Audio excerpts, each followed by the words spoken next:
नमस्कार दोस्तों, स्वागत है आपका हमारे चैनल कंपेयरिंग वर्ड्स में। तो दोस्तों, आज के हम इस वीडियो में दो ऐसे कपल्स के बारे में बात करने वाले हैं और साथ ही इन दोनों कपल्स के बीच में आज हम कंपैरिजन करने वाले हैं। साथ ही इन दोनों की लव स्टोरी के बाद में भी थोड़ा बहुत आपको बताने वाले हैं। तो दोस्तों, आज का ये इंटरेस्टिंग सा कंपैरिजन जानने के लिए वीडियो के अंत तक बनी रहेगा। तो चलिए आज का कंपैरिजन स्टार्ट करते हैं।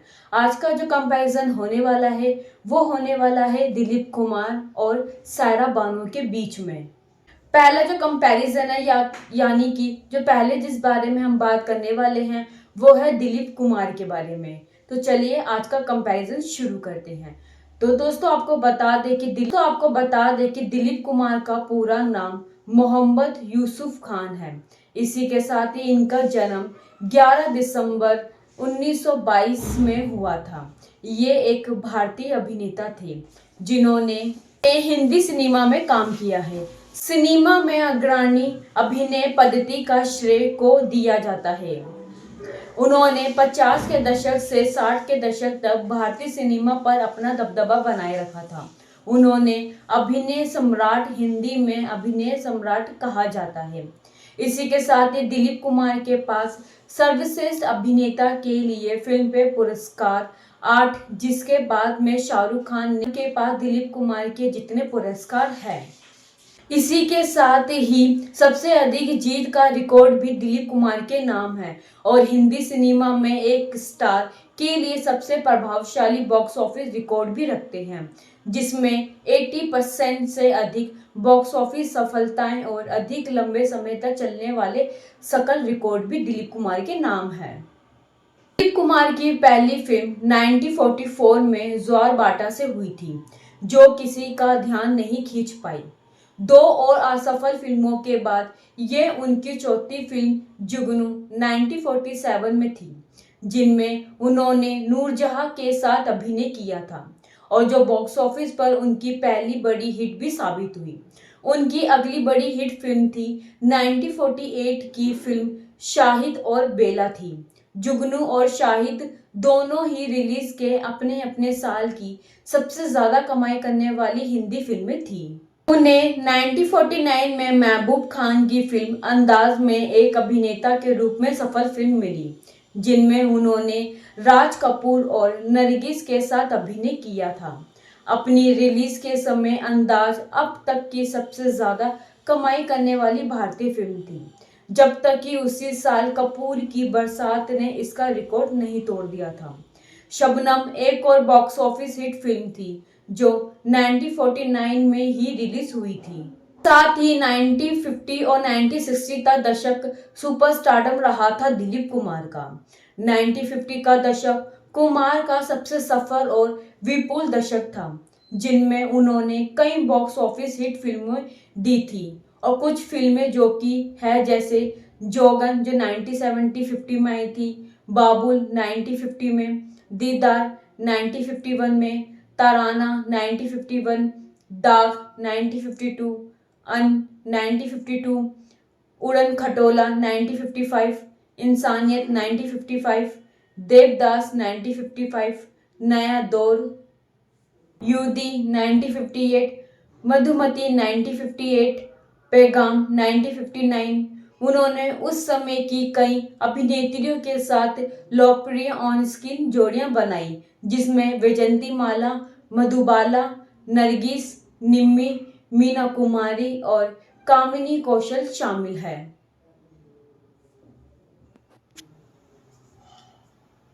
इसी के साथ ही राज कपूर और देवा आनंद के साथ हालांकि तीनों एक साथ किसी एक फिल्म में नजर नहीं आए, लेकिन दिलीप कुमार राज कपूर के साथ अंदाज 1949 और देवा आनंद के साथ इंसानियत 1955 में नजर आए थे।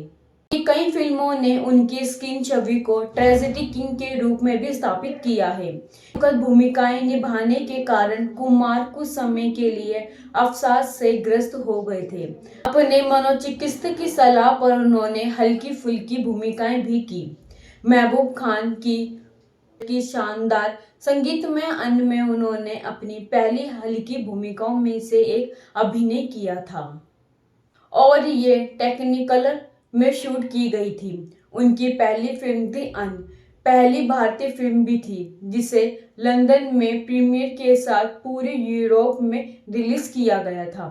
अन उस समय घरेलू विदेशों में सबसे ज्यादा कमाई करने वाली भारतीय फिल्म भी थी। तो वहीं हिट कॉमेडी अंदाज उन्होंने लता मंगेशकर के साथ फिल्म के लिए एक गीत के लिए भी प्रदर्शन ज्ञान भी दिया था। इसी के साथ ही वह फिल्म फेयर सर्वश्रेष्ठ अभिनेता पुरस्कार दाग के लिए जीतने वाले पहले अभिनेता थे और साथ ही उन्होंने इसे 7 बार भी जीता था। 1950 के दशक में उनकी 21 फिल्मों में से 9 को दशक की शीर्ष सबसे ज्यादा कमाई करने वाली फिल्मों में स्थान भी दिया गया था। इसी के साथ ही सन 1950 के दशक में दिलीप कुमार प्रति फिल्म के लिए 1.5 लाख चार्ज करने वाले पहले अभिनेता भी बने।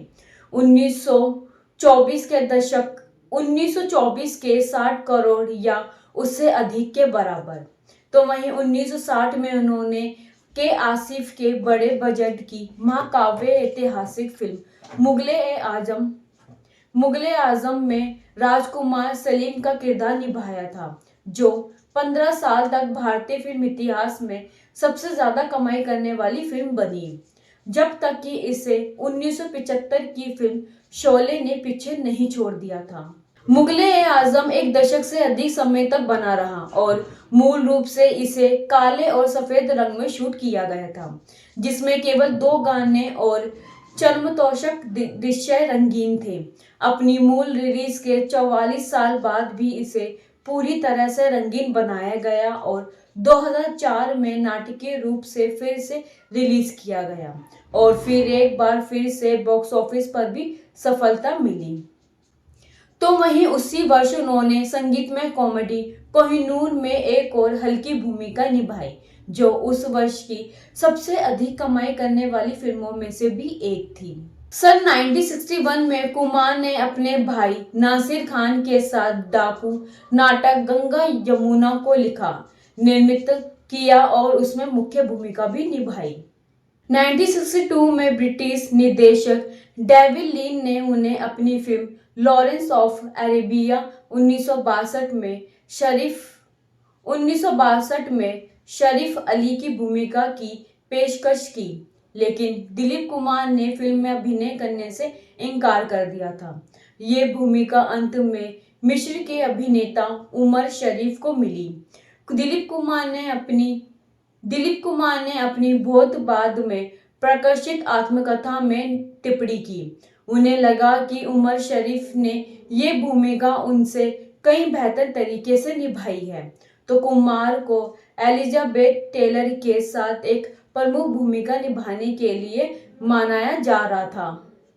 इस पर लीन ताजमहल नामक के फिल्म पर काम कर रहे थे, इससे पहले कि ये परियोजना रद्द कर दी गई। तो वहीं 3 साल के अंतराल के बाद वह अपनी अगली फिल्म लीडर 1964 के साथ लौटे, जिसने बॉक्स ऑफिस पर खराब प्रदर्शन किया और केवल औसत कमाई करने वाली फिल्म बन गई। दिलीप कुमार को इस फिल्म की कहानी लिखने का श्रेय भी दिया गया था और उनकी अगली फिल्म दिल दिया दर्द लिया 1966 और बुंदेलिंग हाइट्स पर आधारित थी, जो एक दशक से अधिक समय में दिलीप कुमार की पहली बॉक्स ऑफिस असफलता थी।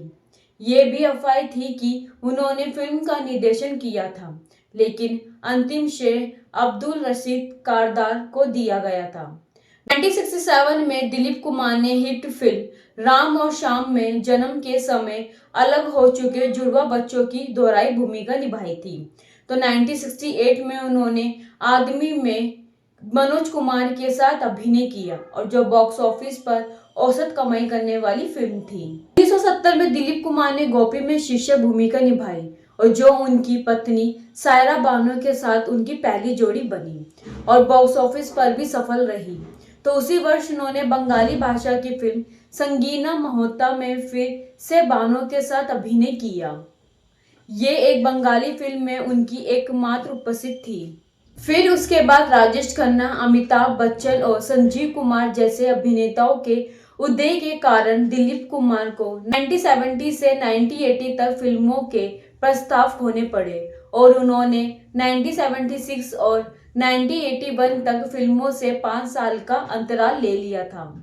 वहीं 1981 में वे फिल्मों में लौटे और बुजुर्ग चरित्र भूमिकाओं में खुद को फिर से स्थापित किया। उनकी वापसी फिल्म स्टार स्टेट ऐतिहासिक महाकाव्य क्रांति थी, जो वर्ष की सबसे बड़ी हिट भी साबित हुई। मनोज कुमार, शशि कपूर और हेमा मालिनी और साथ ही शत्रुघ्न सिन्हा सहित 1981 में वे फिल्मों में लौटे और बुजुर्ग चरित्र भूमिकाओं में खुद को फिर से स्थापित किया। उनकी वापसी फिल्म स्टार स्टेट ऐतिहासिक महाकाव्य क्रांति थी, जो वर्ष की सबसे बड़ी हिट भी साबित हुई। मनोज कुमार, शशि कपूर, हेमा मालिनी और शत्रुघ्न सिन्हा सहित कलाकारों की टुकड़ी के साथ दिखाया गया था। उन्होंने ब्रिटिश शासन से भारत की आजादी के लिए क्रांतिकारी की लड़ाई की थी। क्रांति के बाद चरण में दिलीप कुमार ने विधाता, शक्ति, दुनिया आदि जैसी कई फिल्मों में महान प्रभाव के साथ एग्रीन ओल्ड मैन निभाने के लिए खुद को फिर से स्थापित किया। उन्होंने पहली बार निर्देशक सुभाष घई के साथ विधाता में काम किया और उस वर्ष बाद में उन्होंने अमिताभ बच्चन के साथ रमेश सिप्पी की शक्ति में अभिनय किया, जो बॉक्स ऑफिस पर औसत कमाई करने वाली फिल्म बनी, लेकिन उन्हें आलोचकों की प्रशंसा भी मिली। उन्हें साथ ही सर्वश्रेष्ठ अभिनेता के लिए 8वां और अंतिम फिल्म फेयर पुरस्कार भी मिला।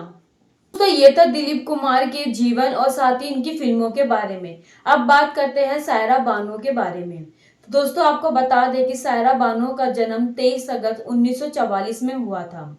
ये एक भारतीय अभिनेत्री है जिन्होंने मुख्य रूप से हिंदी फिल्मों में काम किया और साथ ही भारतीय सिनेमा के बेहतरीन अभिनेताओं में से एक है और साथ ही 1960 और 1970 के दशक की शुरुआत में सबसे लोकप्रिय अभिनेत्रियों में से एक थी।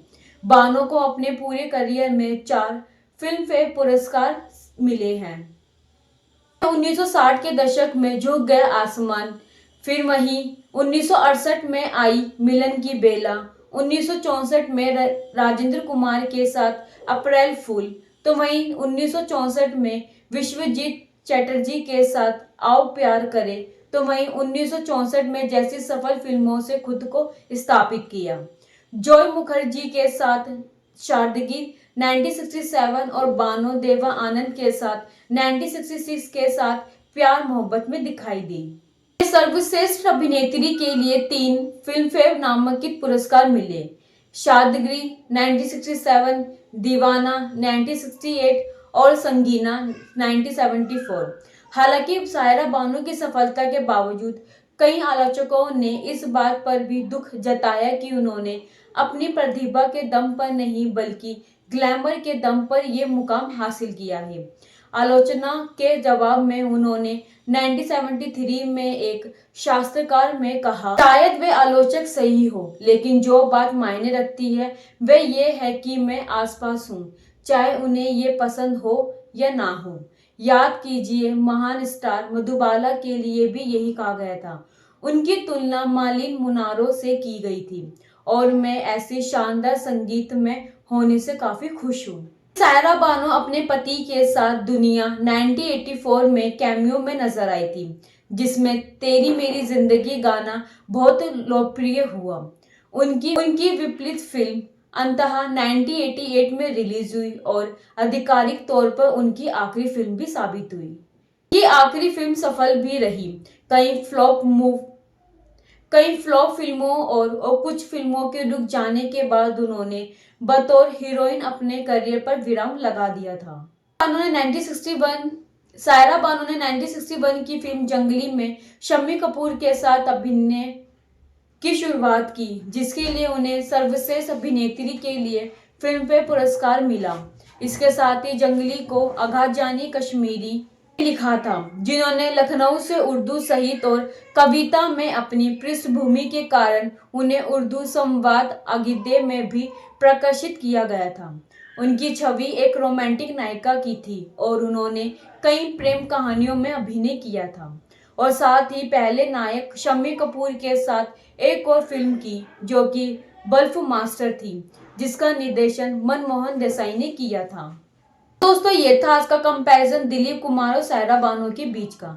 आप बताइएगा कि कमेंट बॉक्स में कि आपको दिलीप कुमार और सायरा बानो की साथ में कौन सी मूवी सबसे ज्यादा अच्छी लगती है। तो दोस्तों मिलते हैं आपसे अगली वीडियो नए कंपैरिजन के साथ।